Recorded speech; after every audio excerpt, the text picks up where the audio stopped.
Now we will begin our topic, that is nuclear chemistry. What is nuclear chemistry? That is, first we will study radioactivity and what is it. All substances are made up of atoms. These have electrons around the outside and a nucleus in the middle. The nucleus consists of protons and neutrons and is extremely small. Atoms are almost entirely made up of empty space. In some types of atoms, the nucleus is unstable and will decay into a more stable atom. This radioactive decay is completely spontaneous. The energy that is released from the nucleus of the atom is radiation. Means the atom which releases energy are in the form of radiations, and each atom consists of a nucleus, and nucleus consists of protons and neutrons, and outer shell of the atom is electrons. What is radioactivity? When an unstable nucleus decays, there are three ways that it can do so. It may give out an alpha particle. We use the symbol this one. The beta particle symbol is this, and a gamma symbol is this. Now, radioactivity and its properties. See, guys, this is radioactive substance, and this is alpha ray, beta ray, and gamma ray. Alpha rays passes only this. These are the penetrating power of each ray. We will study it further. That is, alpha particles come from the nucleus of a radioactive atom. They consist of two protons and two neutrons, hence having a 2 plus charge. A few centimeter of air will stop them. Over here, like this way, a few centimeter of air will stop them. Beta particles come from the nucleus of a radioactive atom. They consist of fast moving electrons, hence have a -1 charge. A few meter of air and a thin sheet of aluminium foil can stop them. This is the thin sheet of aluminium foil, and these are beta particles. Beta particles cannot penetrate through the aluminium sheet. Gamma waves come from the nucleus of a radioactive atom. They are electromagnetic waves. Thick lead or concrete will absorb gamma rays. This is gamma rays, and it can penetrate through aluminium, PB, and thick concrete can absorb it. Okay, now next is radioactivity of alpha particles. Okay, alpha particles are made up of two protons and two neutrons, as we have discussed earlier. This means that they have a charge of +2 and a mass of 4. The mass is measured in atomic mass unit, that is AMU, where each proton and neutron is equals to 1. We can write them as like this way: alpha here 2 and here 4. Mass number is denoted above, that is 4, and the charge is denoted here +2. Or because they are the same as helium nucleus, hence helium will be given a symbol of alpha. Alpha particles are relatively slow and heavy. They have a low penetrating power. You can stop them with just a sheet of paper. Because they have a large charge, alpha particles ionize other atoms strongly.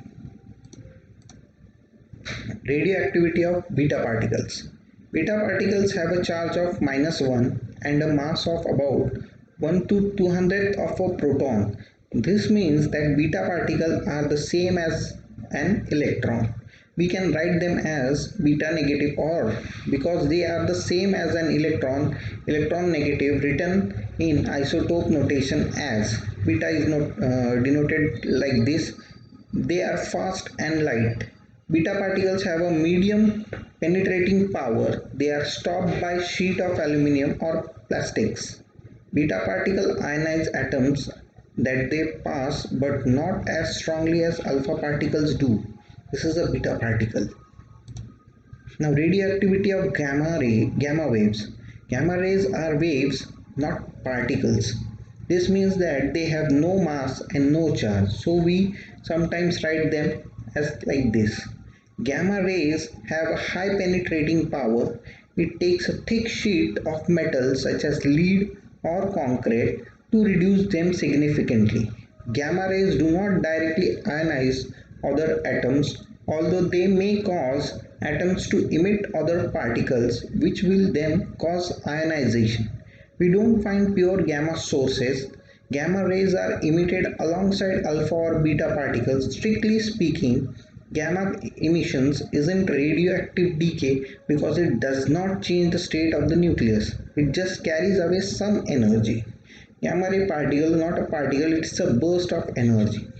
Gamma ray is not an radioactive particle, but it is a form of energy. See, please wait. Alpha particles penetrating power, beta particle and gamma particle. Okay, particles that ionize other atoms strongly have a low penetrating power because they lose energy each time they ionize an atom. Therefore, alpha particles are easy to stop and gamma rays are hard to stop. Isotope notation. Now we will notate an isotope. How the isotope is notated? Isotope notation includes additional information about an isotope. In addition to the chemical symbol, the mass number and the atomic number are included. This allows information about the nucleus to be determined. The isotope notation of an atom of uranium 238 is given by, see, this is uranium 238, the mass number is 238. This is the mass number. This is the sum of protons and neutrons in the nucleus.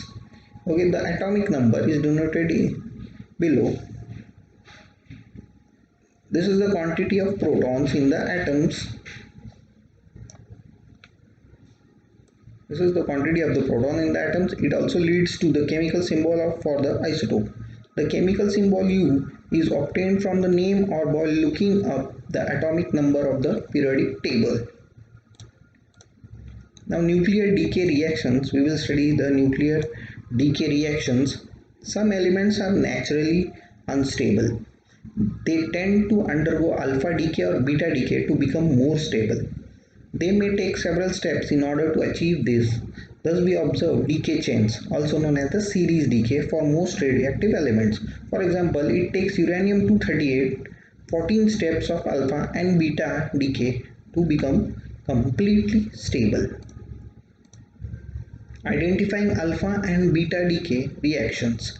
Okay, now alpha decay, large unstable nucleus. This is unstable nucleus, and these are smaller, more stable nucleus, and we get alpha particle that is emitted along with it. Alpha decay is one process that unstable atom can use to become more stable.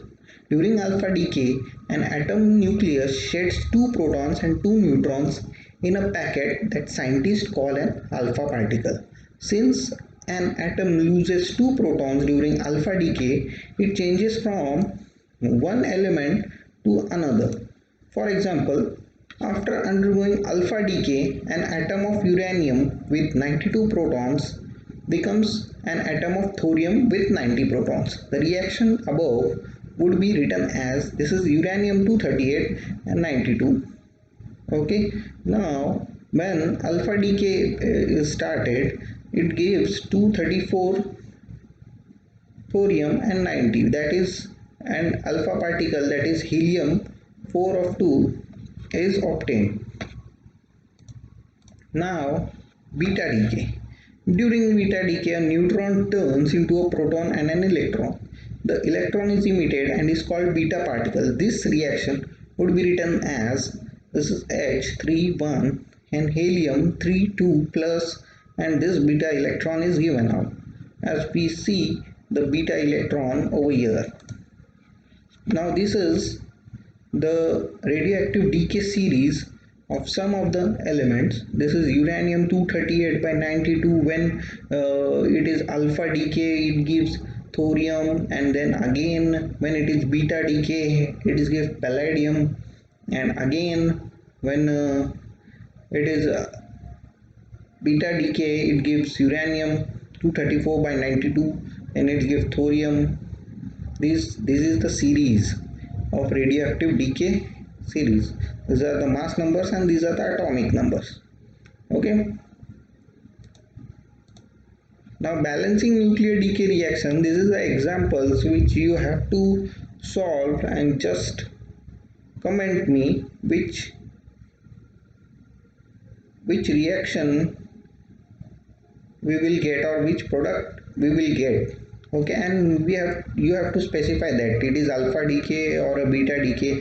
It is just simple. As we see the previous chart, we will know that it is alpha decay or a beta decay. Okay, now this is the decay chain of uranium 238, alpha decay of uranium 238, second step will be beta decay of uranium 238, then again it will be beta decay of reaction. Now you have to complete the rest of the reactions which it is just simple. In previous slides we have discussed it. This is fission and fusion reaction. Fission is the process of splitting an atom. This is plutonium 239 by 94. Then, one electron is ejected, then we will get this one, and this reaction is a balanced reaction. Now fusion, what is fusion? Nuclear fusion is the process by which multiple small atomic nuclei join together to form a heavier nucleus. Now multiple nucleus are small atomic nuclei are joined to get a heavy nucleus over there. This lithium 6 by 3 lithium 6 by 3, when it is joined, it gives a heavy nucleus, that is carbon 12 by 6. Okay, this is fission and fusion reactions. This also you have to balance and just comment me in the reaction. This is half-life. When radioactive isotopes decay, they do so exponentially. The rate of decay is determined through an understanding of half-life.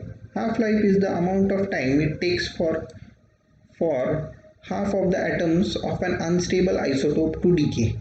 Atoms with short half-lives are more unstable than those with the long half-lives. Okay. Now this is the end of our topic, that was nuclear chemistry.